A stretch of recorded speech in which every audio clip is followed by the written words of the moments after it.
പത്തനംതിട്ട ജില്ലാ വിദ്യാഭ്യാസ ഓഫീസർ ഇല്ലാതായിട്ട് ഒരു വർഷം. ജില്ലയിലെ വിദ്യാഭ്യാസ പ്രവർത്തനങ്ങൾ തകിടം മറിയുന്ന സാഹചര്യമാണ്. പലവട്ടം സർക്കാരിനോട് അഭ്യർത്ഥിച്ചിട്ടും നടപടിയില്ലെന്ന് അധ്യാപകർ പറയുന്നു. പത്തനംതിട്ട ജില്ലാ വിദ്യാഭ്യാസ ഓഫീസർ 2025 മെയ് മാസം വിരമിച്ചു. ജില്ലാ വിദ്യാഭ്യാസ ഓഫീസർ ഇല്ലാതെ ഒരു അധ്യയന വർഷം കടന്നുപോയി. AEO ആയിരുന്നു ഇൻചാർജ്. അമിത ജോലിഭാരമാണ് ഇതുവഴി AEO ഏറ്റുവാങ്ങിയത്. കഴിഞ്ഞ ഒരു വർഷക്കാലം നിയമനം നടന്നില്ല.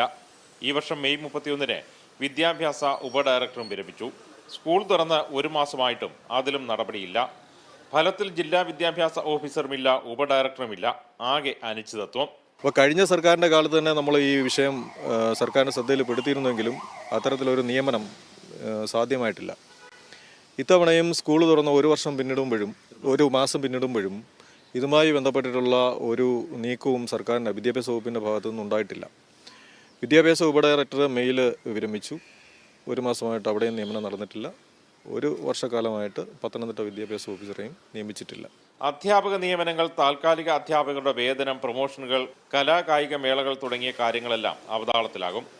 പകരം ചുമതല നൽകിയിരുന്ന AEOയ്ക്ക് ഔദ്യോഗിക വാഹനമില്ലാത്തതിനാൽ പലയിടത്തും എത്തിച്ചേരാനും ബുദ്ധിമുട്ടാണ്. അടിയന്തരമായി നിയമനം നടത്തിയില്ലെങ്കിൽ അധ്യാപക സംഘടനകൾ പരസ്യ പ്രതിഷേധത്തിനിറങ്ങും. മനോരമ ന്യൂസ്.